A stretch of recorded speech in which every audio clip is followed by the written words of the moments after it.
Today we look at changing cultures for Hobgoblins.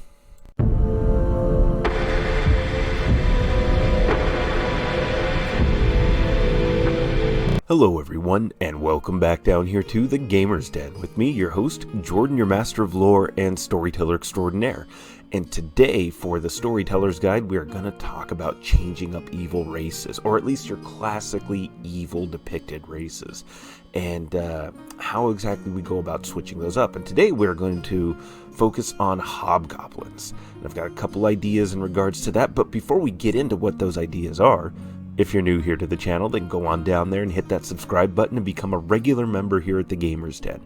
Or, if you've already listed yourself as part of a legendary roster such as that, then go on down to hit the like button and share the video far and wide to help the channel grow ever further. But now, let's talk about Hobgoblins. So, what's something that we typically know about Hobgoblins? They're depicted as lawful evil, they're militaristic, they're disciplined, and they're organized. That's pretty much the crux of their description in most of the books, from 3rd edition, 2nd edition, even in Pathfinder. They're still very much organized, capable, they're intelligent, they are not short-sighted, dim-witted brutes at all. And so, as I talked about in changing up fantasy cultures, what I like to do is I like to try to find real-world cultures that share traits in common, that have a lot of things that help to overlap pretty nicely and help them mesh even better, because your players will look at that and go, oh yeah, that makes a lot of sense. And it really helps things to feel a bit more real, and it gives you some great starting points for actually adding details into their culture. Just as the first example here, what's another culture that shares discipline, a militaristic stance, and are very well organized? The Spartans. The ancient Spartans absolutely fit this bill to a T. They were disciplined, organized, and they were very, very militaristic. But what are some other details about Spartan culture? Well, one, they maintained that they weren't Greek. They were invaders, they were conquerors, and the Helots, all the Greeks, the Helots deserved to be in service at their feet, and because the Helots were slaves in Spartan society. So they were conquerors, and that's why they were so antagonistic with so many of their Greek neighbors, particularly the Athenians. And it's also what made them very skilled diplomats as well. That same level of antagonism and their high population of Helots in their society, I believe it was something like 10 to 1, 11 to 1, something crazy like that. They needed to have strong, very capable, full-time military on hand to deal with any possible Helot uprisings, and they maintained a constant campaign of terror against the Helots. But they also made friends with some neighboring city-states. They made an intricate web of alliances around their area where they all promised to come to one another's aid should the worst occur, whether that was military invasion, the city about to fall, or a slave uprising. So that's something that meshes and adds detail into Hobgoblins, particularly if you want to keep them lawful evil. But another detail that definitely made the Spartans unique and also helped to further antagonize and distance them from their Greek neighbors was the influence women had on their politics. Not only the influence, but the sheer amount of wealth, because Spartan women were allowed to inherit their husband's wealth if they died, and because Spartan men were trained to, trained to find death in battle to be a very glorious thing, it wasn't uncommon for that to happen. And then Spartan women could remarry. They would remarry other Spartan warriors, and over time, especially once that inheritance got passed on to their children, their daughters in particular, that wealth would just grow and grow, to the point that if something were coming up in Spartan society that they didn't like, that they saw as potentially threatening or attacked their values in some way, they just toss a bunch of money at it and change the vote. Sounds familiar for some reason. But anyways, so the rest of Greek society looked at that and went, what? Women influencing politics? What is this? No. But on the other hand, the Athenians with their comparatively more progressive values, especially with personal representation in their society, that made them very antagonistic towards the Spartans, because if the Helots got wind of that, that might be a little bit troublesome. So you can see how this juxtaposition makes these two societies very antagonistic for one another, and you can see how you can put these details into the Hobgoblins as a whole and just make their culture that much more varied and interesting. And it also fits, just Hobgoblins, Spartans, those gorgeous crested helms, that bronze and lamellar armor, the big bronze shields, the spears and short swords, those disciplined fighting ranks and the phalanxes, absolutely fits, and it works very, very well. But there are other examples to cover, and another one that I really, really like are the Zulu, peoples of South Africa. Especially once they were under Shaka Zulu, who really changed up their fighting methods, because before, as I understand it, the warfare and fighting in South Africa wasn't really about racking up a huge body count and crushing your enemies, or maybe killing somebody, injuring, but still showing off a certain amount of bravery. And what Shaka did is he went from the longer hunting spears and the throwing spears that they had and made the Ikwa, a shorter stabbing spear, a much more in-close fighting weapon. Still a bit of reach on it, but you were getting in closer, you were stabbing. You are dealing much more grievous injury to your opponents.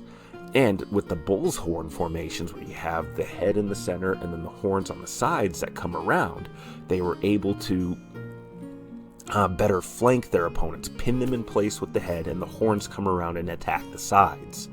The longer length, and then around the sides, and possibly getting around the back there. And then you had a unit of warriors in reserve to help reinforce should the battle be going poorly.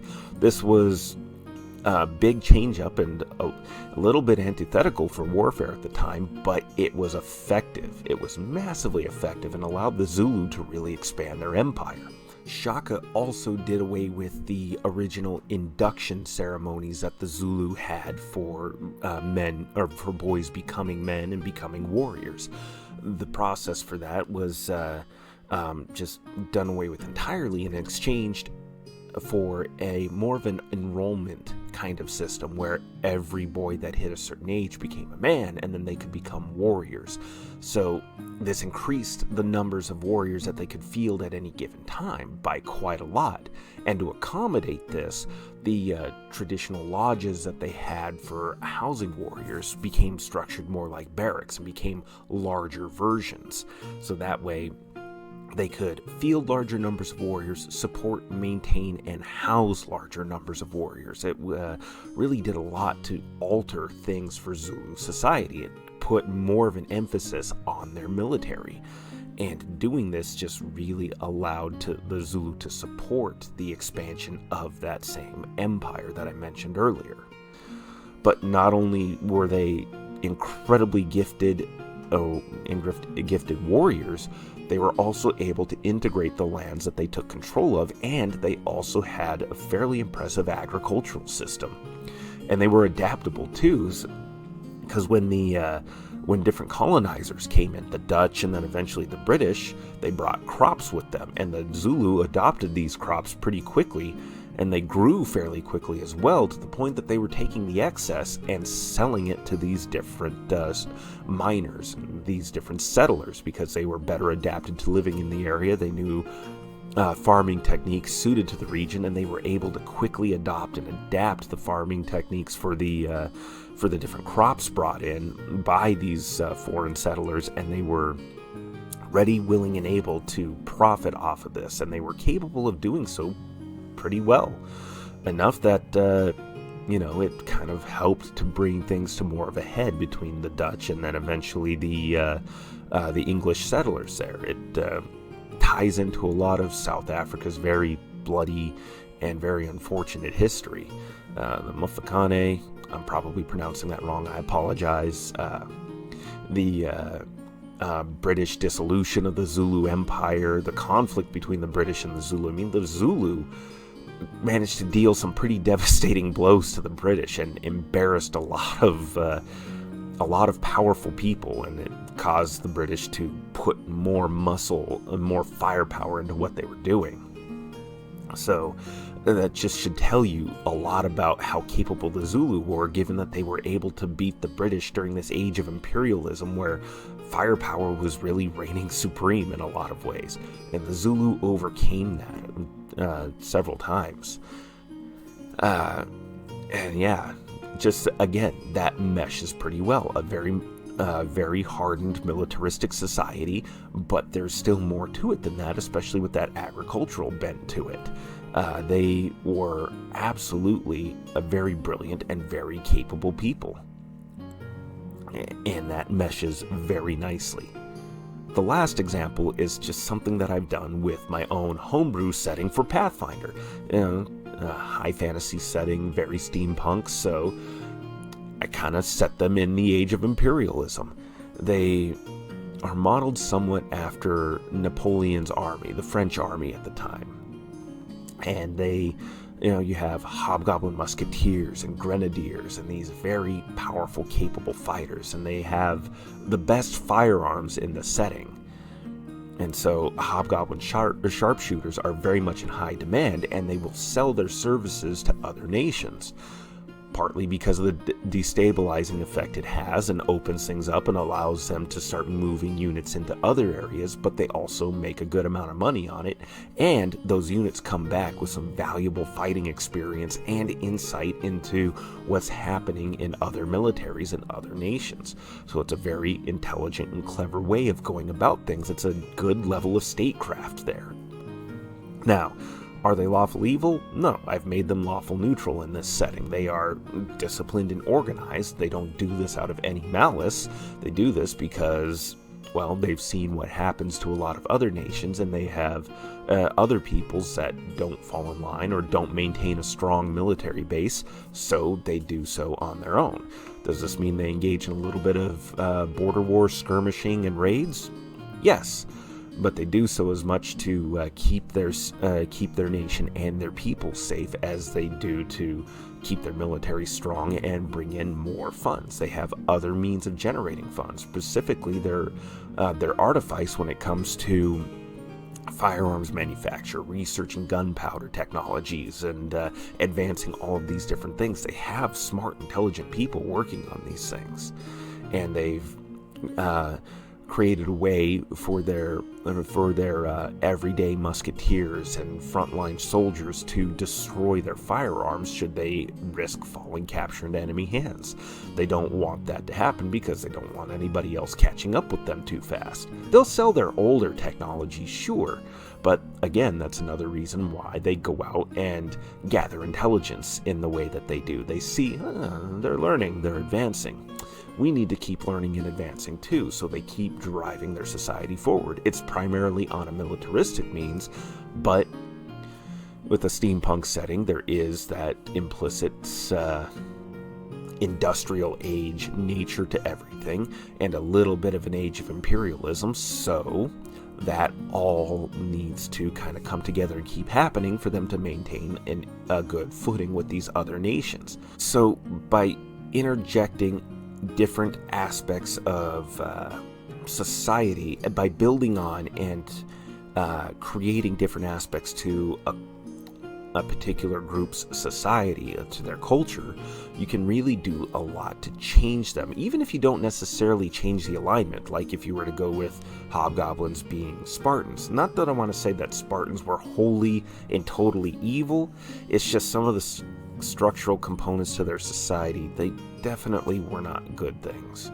I mean, keeping slaves, slave labor, constantly murdering, harassing, and terrorizing those people that you have underneath of you, that's definitely an evil thing. I mean, we can pretty comfortably say that, at least. But the Spartans did have good things to their society, like the prominence women could hold in their society. I do think that's a good thing.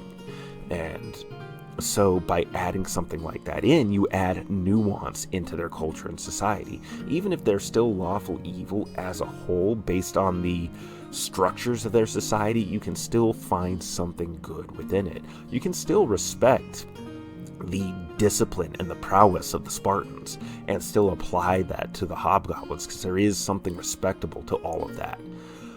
But at the same time, you can still see that there are evil aspects to a society, and by mixing and combining these things, you make a much more complex society as a whole, and that's a whole nother avenue of storytelling that you can get into with your players, should you choose.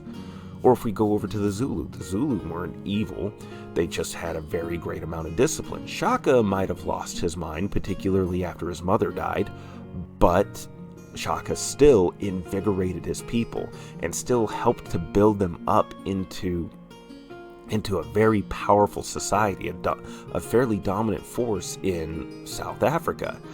They displaced other peoples in the process, which, that isn't good, but that's still an example of how a society that might be on a more neutral bent, lawful neutral, I would say, with that, disciplined, rigid organization and structure where, the laws and rules for their society were what they were, but they still ended up doing a thing that wasn't good for a lot of other people, and those people took the Zulu way of fighting and spread it further out, and it ended up causing more bloodshed in other regions. But even still, the Zulus were absolutely incredible people. You can find very many numerous things to add just some more culture nuance, especially in games where the descriptions for the different creatures are fairly broad and basic and don't have a whole lot of detail beyond militarism, rigid hierarchies, and things like that.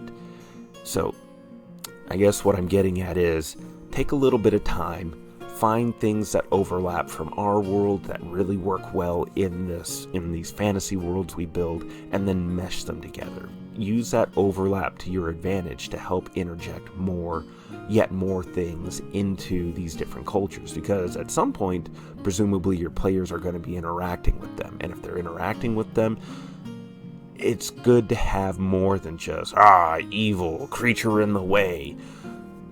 It's better to have more detail and more nuance at some point than just throwing more fodder at the players, because fodder is just disposable and forgettable, and you want your games to be memorable. But what do you think? Go on down to the comments below and let me know your thoughts. Did you like today's video? Did you dislike it? Hit that like or dislike button and let me know your thoughts, and we'll engage in discussion down below. And if you haven't done so already and you're new here to the channel, go on down and hit that subscribe button. But with all that said, I've been your host, Jordan, your master of lore and storyteller extraordinaire. Thank you all so very much for your time, and you all have yourselves a good night.